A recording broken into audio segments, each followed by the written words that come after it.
கோர்ட்டில் விசாரணையின் போது இளம் வக்கீல்கள் வாதங்களை தெளிவாக எடுத்துரைக்க வேண்டும். ஐகோர்ட் நீதிபதி பேச்சு.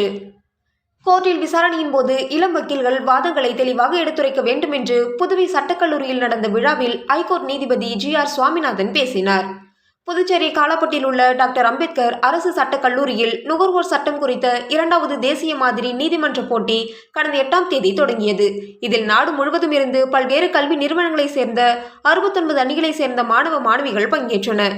இதன் இறுதி சுற்று போட்டி மற்றும் பரிசளிப்பு விழா நேற்று நடந்தது. இதில் சிறப்பு விருந்தினராக சென்னை ஐகோர்ட் நீதிபதி GR சுவாமிநாதன், முன்னாள் சென்னை ஐகோர்ட் நீதிபதி சுப்பிரமணியன் மற்றும் ராஞ்சி தேசிய சட்டப்படிப்பு மற்றும் ஆராய்ச்சி பல்கலைக்கழக துணைவேந்தர் அசோக் பாட்டில், கல்யாண சுந்தரம் MLA ஆகியோர் கலந்து கொண்டனர். இறுதிப் போட்டியில் தஞ்சாவூர் சாஸ்திரா பல்கலைக்கழகம் முதலிடத்தையும், தமிழ்நாடு டாக்டர் அம்பேத்கர் சட்ட பல்கலைக்கழகம் 2வது இடத்தையும் பிடித்தன.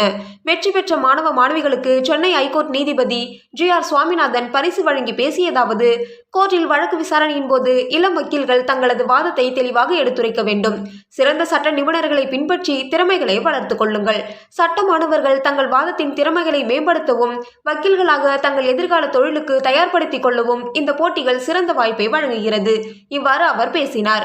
விழாவில் புதுச்சேரி அரசு சட்டக் கல்லூரி முதல்வர் சீனிவாசன் மற்றும் பேராசிரியர்கள் கலந்து கொண்டனர். முடிவில் உதவி பேராசிரியர் ஜெயராணி நன்றி கூறினார்.